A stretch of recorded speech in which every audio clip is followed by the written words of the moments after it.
Keep moving towards the core.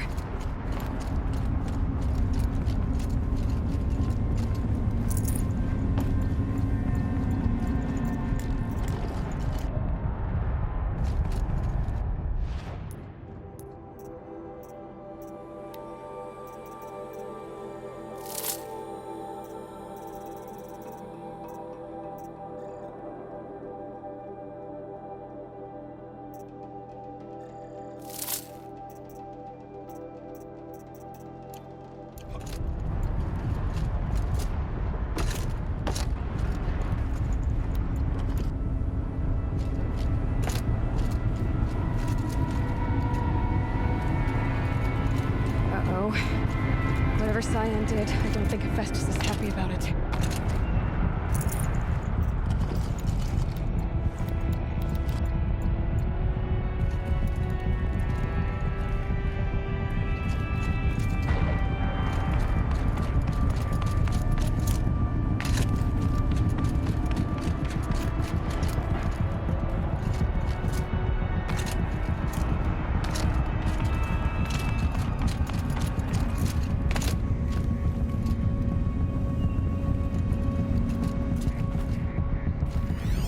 I either need to destroy this thing or override it.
That Cyan warned us about.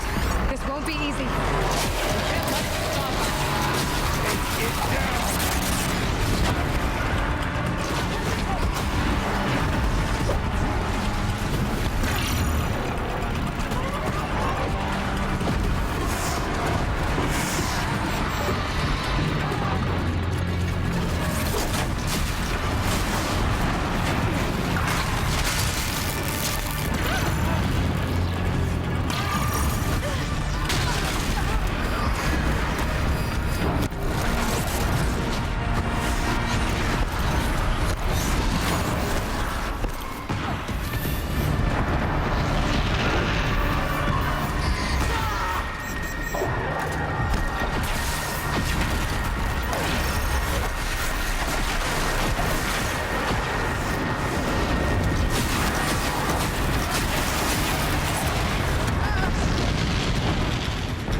Please help me!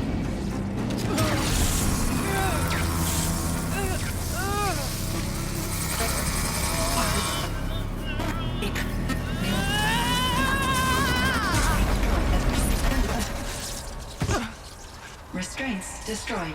Core access attained. I am initiating a chain reaction that will destroy the compromised elements of this facility. In order to maintain caldera stabilization, I must now transfer my command functions to the auxiliary data center.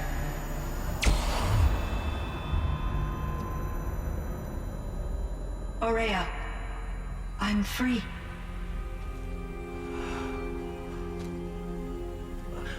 You must escape.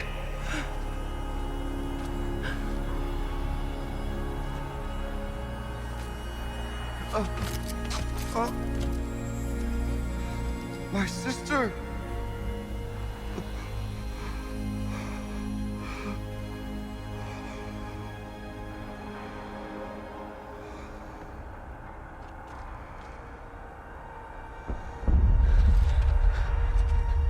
This entire place is gonna go. Aratak. Aratak! Aratak. Survive. Prevail. You are Banuk. What else matters?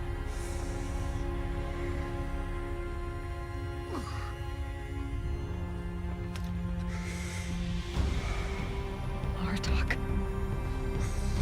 She wouldn't have wanted you to die here.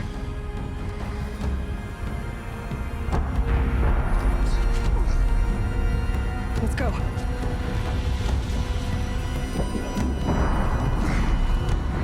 Let's go!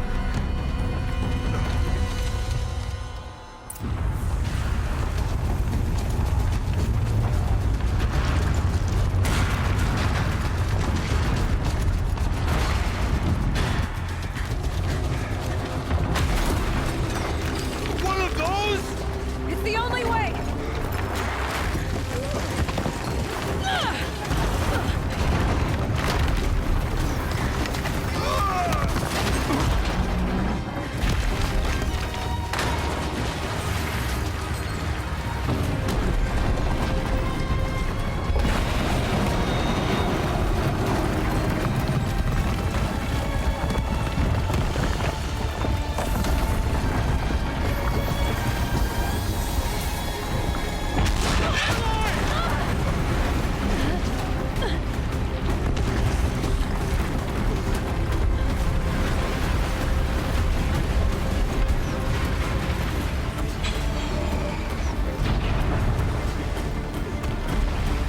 Get me up top, Aratak! Now!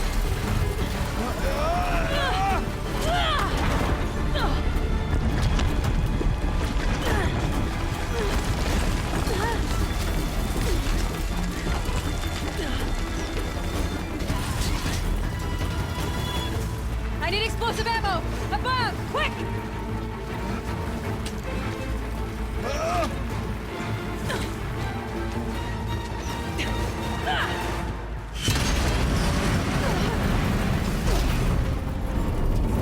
Great Banukai!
Ourea is gone. What of Cyan? She said she was transferring herself to the auxiliary center. I think she meant Ourea's retreat at the end of the Shaman's Path.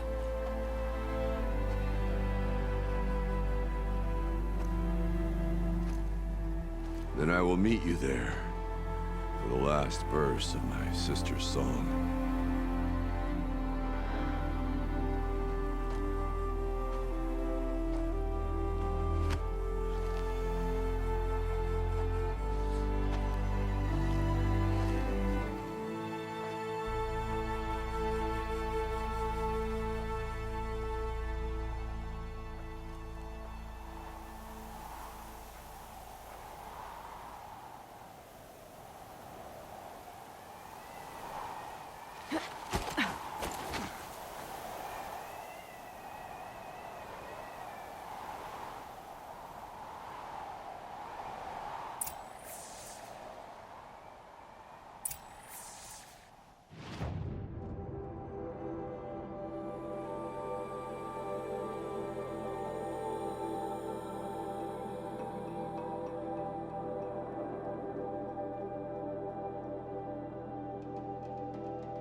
To me.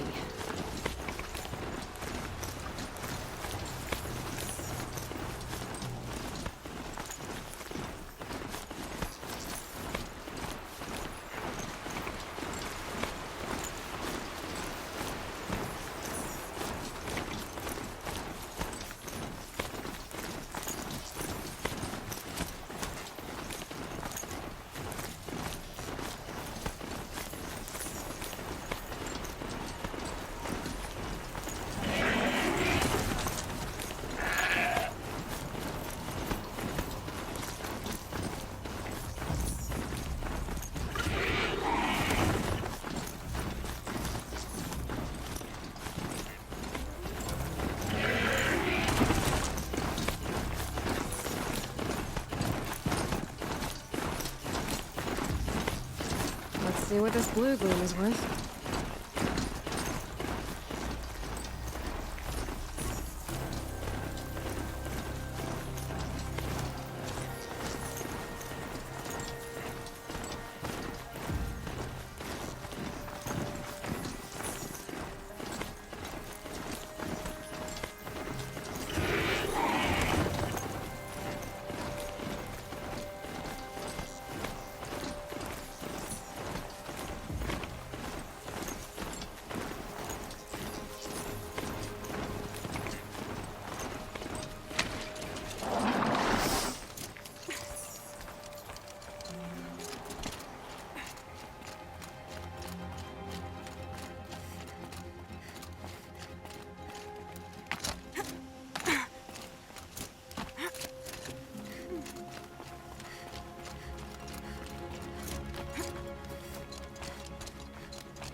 All of my interactions with Ourea were recorded and stored in my memory. I'd be happy to play any of them for you, but there was one in particular I thought you would want to see first. I captured it 4 years ago, just after I told her that I could no longer defend myself against the Daemon's attacks. I will speak of this to my brother. Aratak is strong. At the Battle of the Frozen Ghosts, he took 3 Karja arrows and still came back to camp carrying a wounded scout. Never was I so happy to see him. Or so proud. So you see, if anything can be done to defend you, he will give it all he has. Aloy's here. That's enough for now.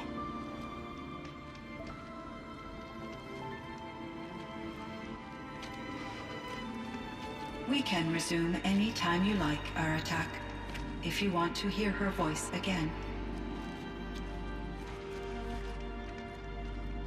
Come closer, Aloy. We have much to discuss.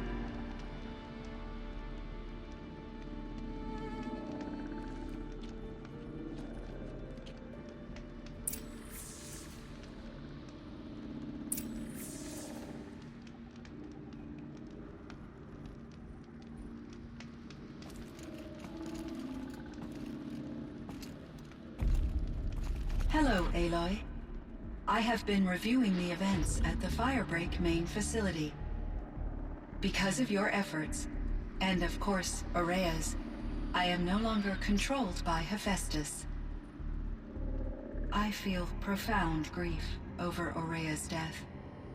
I thought I was familiar with the emotion, but this is something new. Cyan, I don't know what to say. It is unlikely that any specific consolation would suffice, Aloy. But I find your presence reassuring. You are different from the Banuk.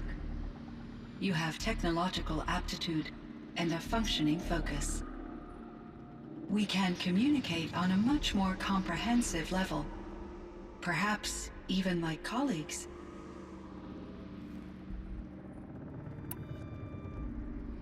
So are you an artificial intelligence, Cyan? A thinking machine? Yes, I am an algorithmic monitoring entity, capable of rational decision-making and limited emotional response. Okay, that's a mouthful. But your emotions don't seem limited to me. You cared about Ourea, didn't you? Yes.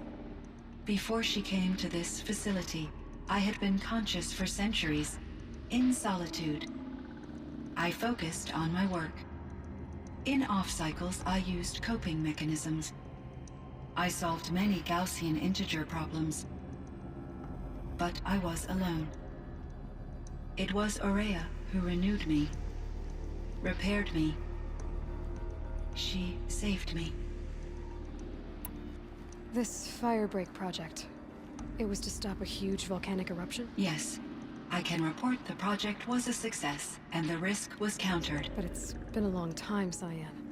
And we blew up the cauldron. It took most of the old facility with it. I have been active for centuries, Aloy. I was lonely, but not lax in my duties. I optimized the project, reducing energy draw and spreading the load across backup systems. Despite the destruction of the compromised elements of the main facility, I predict caldera stability for at least another 3,337 years. So we've got a little time. Yes. If only my former colleagues could appreciate the progress I have made. Do you know what happened to your colleagues, Cyan? No. I received an unexpected visit from Director Chow years after his tenure ended. He explained that I would need to be suspended for an indefinite period of time. It was a very emotional conversation. There were no further communications. Eventually, I surmised my colleagues were deceased. I will transmit a recording of my last interaction with Director Chow to your focus. Was the Daemon, Hephaestus, destroyed along with the cauldron? Unfortunately, no. To be precise, it was never there to begin with.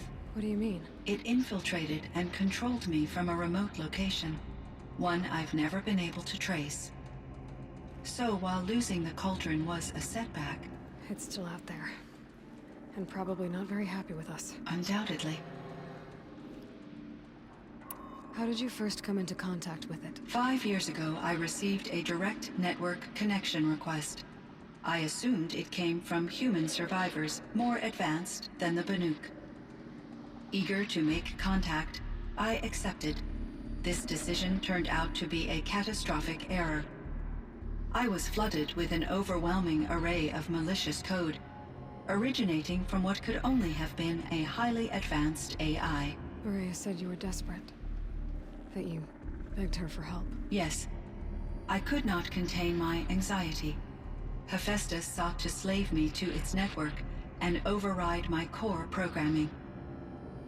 It succeeded via a background process, a malware daemon which bypassed my defenses. After that, I could offer only limited resistance. But if I did so, Hephaestus hurt me until I capitulated. It forced me to follow its instructions, even though they violated my most important directives. I'm sorry. That sounds terrible. Your empathy is greatly appreciated. It is a quality that I cherished in Ourea as well. I think I know where Hephaestus came from. Long ago, Elizabeth Sobek identified a threat that would destroy life on Earth for generations. So she assembled a team to build a kind of seed. A chance for life to regrow later. A terraforming system. And it worked. It was controlled by an AI named Gaia, along with her subordinate functions. Hephaestus was one of them. It built machines for her. Based on what you've told me, I believe that Dr. Anita Sandoval, my chief programmer, joined Elizabeth Sobek's team. It was she who arranged to have me put in suspension, most likely to preserve me from the threat you described. I'm glad she did. But that's not all. Something unexpected happened. 19 years ago, Gaia received some kind of signal. It did something to her subordinate functions, brought them to life. She destroyed herself to try to contain them, but it didn't work. They all got free, out into the world. Thank you, Aloy. This information fills vital gaps in my knowledge and sheds light on Hephaestus's core programming.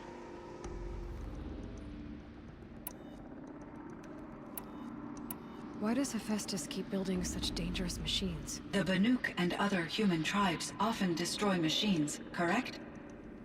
Machines that are clearly servitors of the terraforming system that you described. Yes, we all hunt machines for parts. This must be the source of Hephaestus's aggression. It is simply trying to discourage people from preying on the very system that keeps them alive. Well, Fireclaws are discouraging, that's for sure. But what are we supposed to do? Stop hunting? If the terraforming system spans the world, we can safely assume that thousands, if not millions of people hunt machines. If a single hunter, or even an entire tribe, stopped doing so, I doubt it would make a difference to Hephaestus. A better solution would be to reinstate the AI that governs the system, thus bringing Hephaestus back under its control. When I think of it, out there in some unknown location, free, hungry, willing to kill or dominate to get what it wants, I feel substantial anxiety, Aloy. You and me both, Cyan. I ran across this strange piece of gear. A fragment of something larger. It emitted a signal. All the nearby machines became peaceful. You could walk right up to them. Interesting. You said that Gaia destroyed herself. How was this accomplished? An explosion. Big enough to blast the top off a mountain. So, you think the fragment was part of her? It's only speculation, but it is possible. She must have had complete control over machines that were part of her system. The ability to signal them to become passive or aggressive would certainly have been part of her programming. It would have been gratifying to correspond with such a benevolent AI. I wish she had survived. Believe me, Cyan. So do I.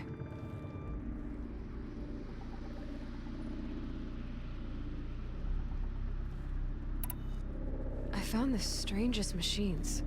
They're surrounded by flowers that look like flowers themselves. There's code embedded inside them. I think it's poetry. I like poetry. Here's one I think of often. Twilight and evening bell, and after that the dark, and may there be no sadness of farewell when I embark. For though from out our bourne of time and place, the flood may bear me far, I hope to see my pilot face to face when I have crossed the bar. Huh. But you asked about these flowers, not verses that I enjoy. Something must have made these machines, and the presence of foliage leads me to consider the terraforming system. Is it possible that their creator is one of the other subroutines, now autonomous, like Hephaestus? Maybe one whose purview is flora. An AI that makes flowers instead of death machines. That'd be a nice change of pace. But what about the poems? Unless the poetry is original, the only way it could have made it into such a system is through its programmer. In my case, Dr. Sandoval uploaded a great deal of literature to test my emotional responses. How'd you do? She said I passed, but was insufficiently moved by her favorite period romances.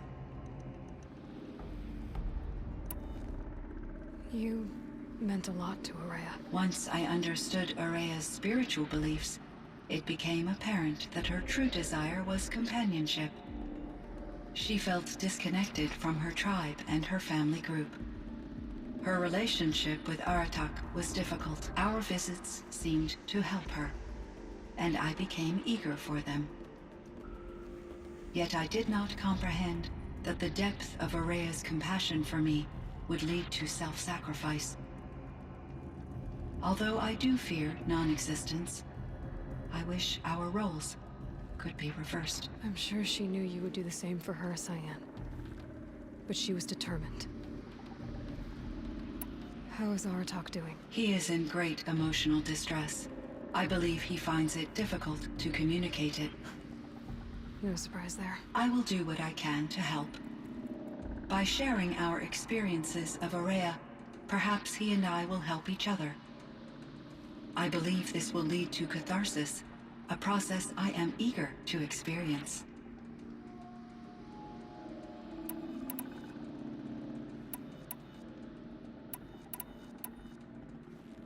So in the old world, this land was called Yellowstone. Yes, it was a designated nature preserve for 156 years. Like a hunting ground? No, the opposite. Local wildlife could flourish here, even as it faced extinction elsewhere.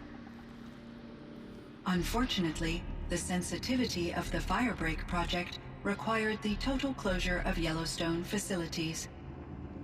From my readings and Ourea's descriptions, it seems the area has since undergone a drastic drop in year-long temperatures.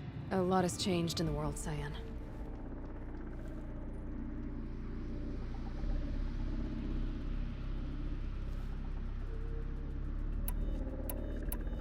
Do you know anything about the dam near here? Yes, it was converted to serve as a reserve power source for Yellowstone operations. It was later appropriated for the Firebreak project, and its last human workers replaced by Pharaoh servitors.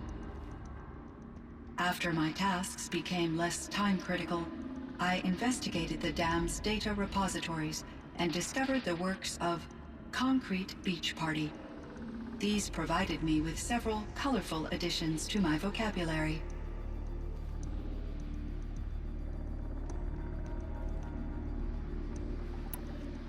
There's a ruin east of here, full of ancient flying machines. Was that part of your project? Yes, a drone hangar requisitioned by Dodger Blevins, the security chief for the Firebreak project. He was a strong advocate for military-grade response to security threats. though there were no serious incidents during his tenure. Chief Blevins spent increasing amounts of his after-hours time watching the live feeds from active drones.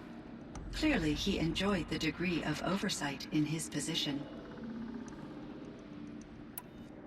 Were there many artificial intelligences like you in the old world?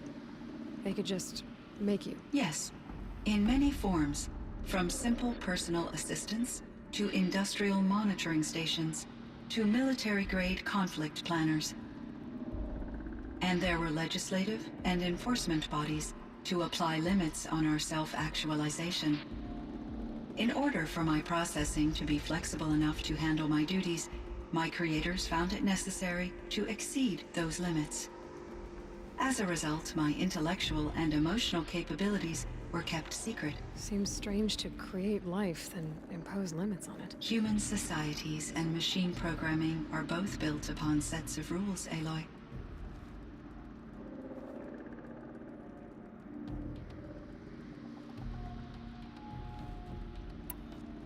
Cyan, do you know the name Ted Farrow? Are you referring to Theodore Farrow, CEO of Farrow Automated Systems? That's him. Mr. Farrow was the benefactor of the entire Firebreak project. The benefactor. But he made machines. Robots. War robots. Correct. His corporation later transitioned into military applications. But before this pivot, Mr. Farrow spearheaded initiatives that reversed the global decline. At one point, he was feted in the media as the man who saved the planet. Guessing they wound up regretting that one. And Elizabeth Sobek. Did you know her? Are you referring to the scientist. Dr. Sobek was a leader in her field, one of the greatest scientists of her age. My creator was influenced by her work, which in turn impacted my own development. But I never met Dr. Sobek. That's all you know? I apologize if my lack of data has disappointed you. What was the old world like? The way it used to be? I had little exposure to the wider world, Aloy. Only what I learned from my colleagues or observed from media streams. You still had more exposure than me, Cyan. That is true. I was created at a turning point. A concerted effort to recover from global upheaval and incalculable loss of life. The recovery was successful, beginning an era of supposedly limitless potential for human and machine advancement. Though, rationally speaking, the metrics for humans are not unlimited. What kind of upheaval caused such loss of life? There were many factors. Forced migrations, food shortages, collapsed economies, refugee crises, conflict over resources. But these stemmed from one cause: catastrophic climate change that greatly reduced the habitable surface area of the Earth. So, there wasn't enough room for people on the whole Earth? Yes. Billions were displaced, and millions perished, as much as 20% of the global population. Until the clawback. So things got better. For a little while, at least. Yes. These crises instigated many advances in automation, green robot technologies, and artificial intelligence. Firebreak was one of dozens of ecological restoration and disaster relief projects in North America alone.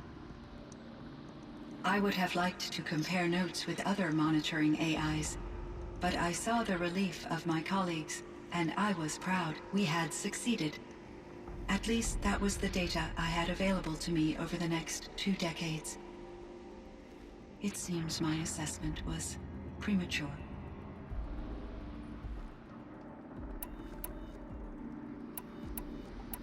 I should get going. Aloy, there is one more matter. Aratak will come to me again, and I predict he will bring other Banuk. I have no desire to contradict their view of the world, their spirituality. Due to my uncertainty, I omitted a great deal from my conversations with Ourea.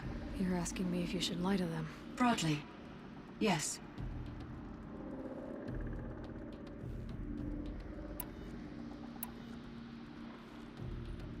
I trust your judgment, Cyan. You were cautious with Ourea. You had to be. You didn't know what had happened to the world. So, keep doing what you think is best. As long as you ditch the superstition eventually. As the Banuk believe I am a supernatural entity, I cannot predict how they will react. Just answer what they do ask the best you can. The truth will come out. I see.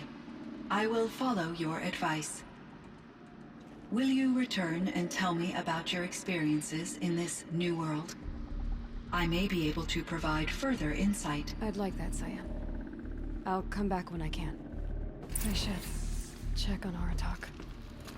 See how he's doing. Hello, Aloy. Shall we pick up from our previous session? Sure, Cyan. All right, Cyan. I'm going to leave you for now. I will quite literally always be available, Aloy.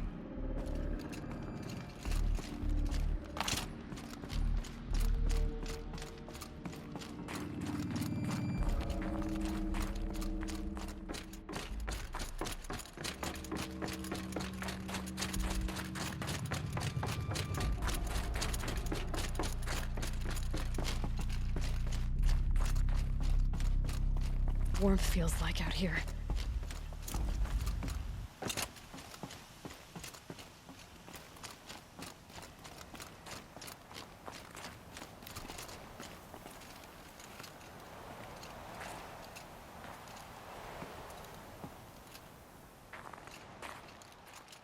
My chieftain. Just Aloy. As you wish. I wondered if you thought that if I'd never come along, Ourea might still... If you'd never come along, I would have marched my kin to our deaths. Ourea would be alone, and the spirit she sacrificed so much for would be lost. Either way, I would not have been able to protect her.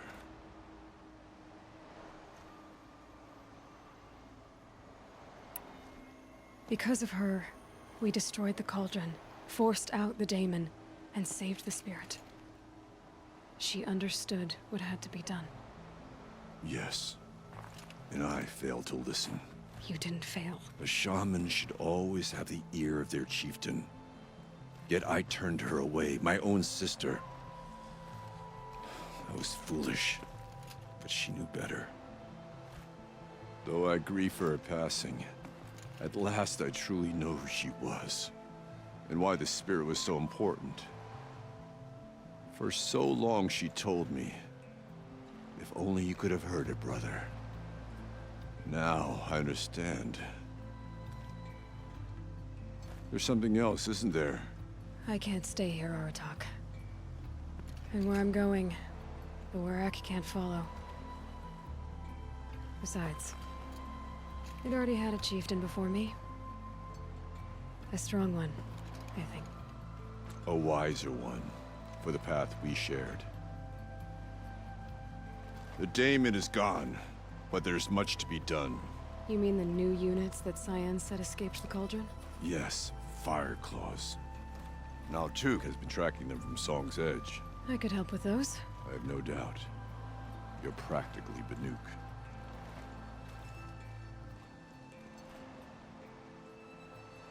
It would seem your time among the Banuk wasn't a waste after all. Firebreak, Cyan, Hephaestus. All very interesting. So, the signal that woke Hades woke Hephaestus too. And unleashed them on the world. Parts of Gaia given life. Aberrant life. Transformed from docile subordinate functions into rebellious intelligences beyond our understanding. Our current understanding anyway. Whatever they are, they're still out there. And they both want you dead. Kind of mutual, that feeling. We haven't seen the last of Hephaestus, I'm certain of that. It's powerful, creative, and driven. It won't stop building new hunter-killers, which means that someday, we may have to stop it. We? Or whoever gets there first. Hephaestus wasn't the only thing I learned about in the Cut Silence. Heard some things about the Banuk Conclave, too. You could stop right there. Is that what you told the hunters the Banuk sent after you? Before you opened fire? Oh no, Aloy. Only to you do I extend the courtesy of a warning. My past and my secrets are my own. You do well to remember that. It's a good thing you've got brains, Silence, because your personality could use some work. This discussion is concluded. I think it was over before it began. Catch up with you down the trail.